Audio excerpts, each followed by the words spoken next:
Good morning. My name is Tom. I come to you from northern Maine. Today is the 23rd day of a 25-day fishing trip. I have been up here at the cabin almost the entire month of February. I fished every single day except for 2. I had to go get gas twice in town. I actually got it 3 times. I got it up when I first got here. The first couple of days I spent it building the caboose, as you'll see in some of these videos coming up. I have no idea what kind of footage I have. I'm going to figure it out when I get home. If it was interesting, I videotaped it. If it wasn't interesting, I didn't videotape it. Every single day the wind has blown up here. It has probably been the worst month of fishing that I've had in February in a very long time. A couple of the days, right where I'm sitting, the fish house wasn't here.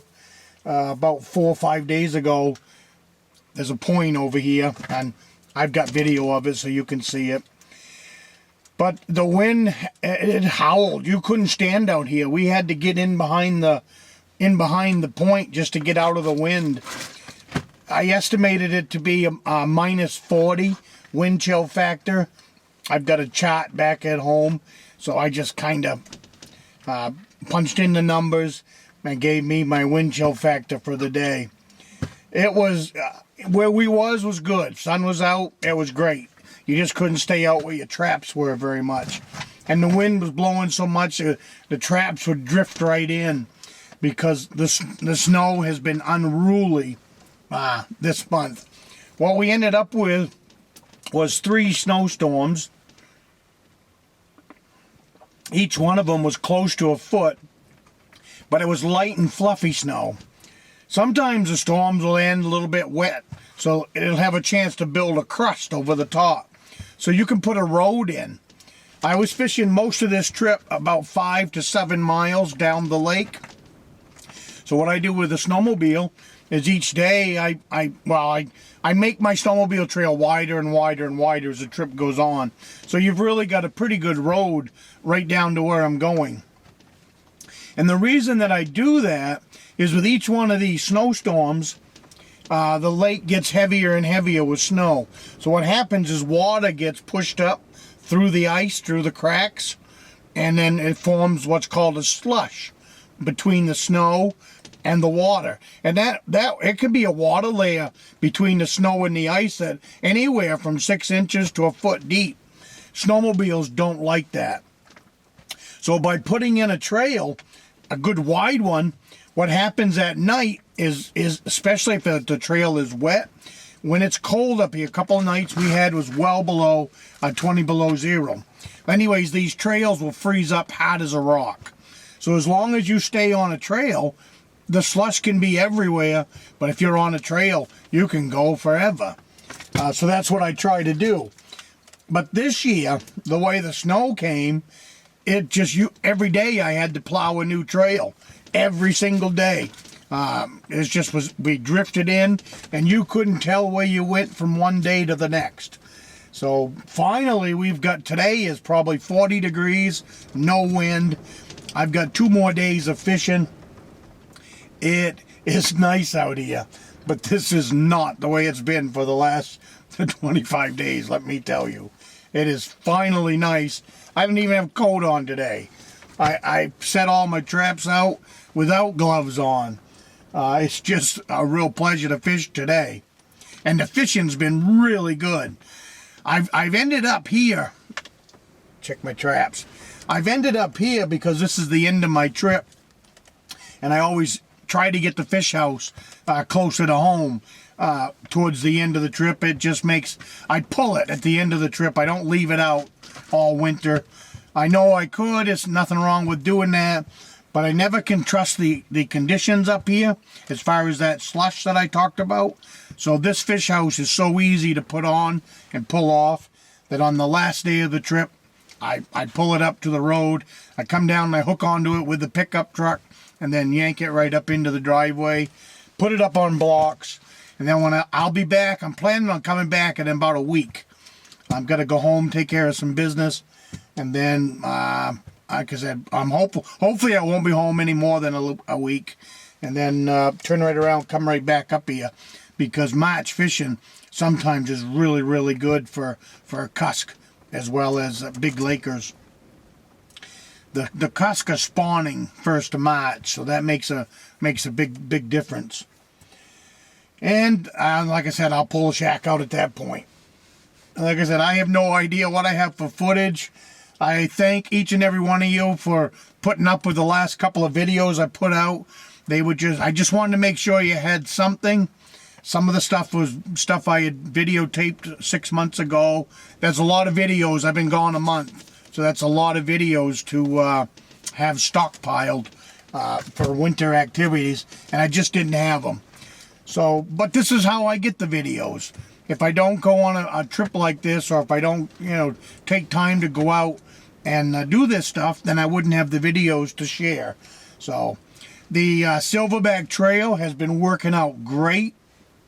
I've used it literally twice a day since I got here. I absolutely love that new trail. 2 or 3 nights there was deer in it. You run them off. They use it every night. And then when I'm coming out at 5 o'clock, I fish from 8 o'clock in the morning until 5 p.m. Every day. So by the time I get back to the to where the Silverback Trail is, it's pretty dark. So the deer, they're just in the woods. I see them headlights coming through the woods. And all you can see is tails and heinies trucking off just tight as they would go. But at the beginning of this trip, I had to trim out the trail a little higher because the snow keeps building up. So I'm getting higher up into the trees. So I had to go up and trim more limbs. I did that at the beginning of this trip because at that point we had about 2 feet of snow in the woods. And I got out to almost the end of the Silverback Trail, and boy, I wish I had camera with me. There was a fir tree there, and it was like it was raining ruffled grouse. We call them partridge here. I think everywhere else they call them ruffled grouse. Like I said, we call them partridge. But anyways, that tree, there was one on the ground. I watched him for 10 minutes, 20 feet away. And just by what he was doing, I knew there had to be more around because he was clucking and clucking. It gives them warning signals to all the other birds. Well, that fir tree was like it was decorated with these partridge. When you start looking up in the tree, there was a partridge on that limb and a partridge on that limb, one on the top, halfway down. And then they just started, once he flew off, the one on the ground flew off, the rest of them, one at a time, purr, purr. It was great to watch. I just sat there in the snowmobile and watched them birds for 10 or 15 minutes. Nothing else in the world to do at that moment except enjoy Mother Nature at its purest form. They flock together in the wintertime, and they'll take a tree like that and they'll roost in it, just like a chicken will roost.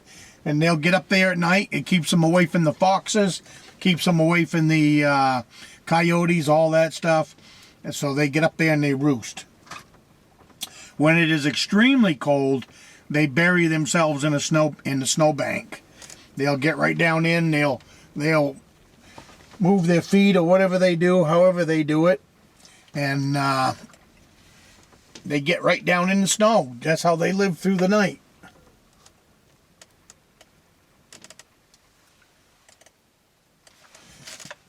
I got some traps that are quite a ways away.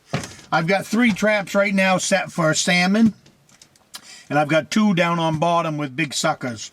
I've got one hole over here that I have marked the spot with a GPS. And that's where this fish house is going to sit next winter. I'm actually going to build another fish house just for this spot.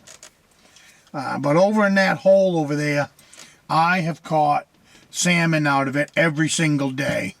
So it is turning out to be one hellacious of a spot in my world. I am about 7 miles down the lake. I am on what is the name of that point? Penelope Point is where I am. And I am about 200 yards offshore. We'll see if next winter it's as good as it is this year, but right now it has been producing salmon. They've been ranging anywhere from 16 inches to 20 inches. So I had a salmon last night for supper that was 18.5 inches long. I could not finish it. I got probably 3/4 of it eaten, and the rest I set aside. It was all deboned, all cooked. The rest I set aside. And this morning when I got up, I fried me up 3 eggs, and I took out that cooked salmon and laid that on the plate right next to the 3 eggs. And that made for a really good breakfast.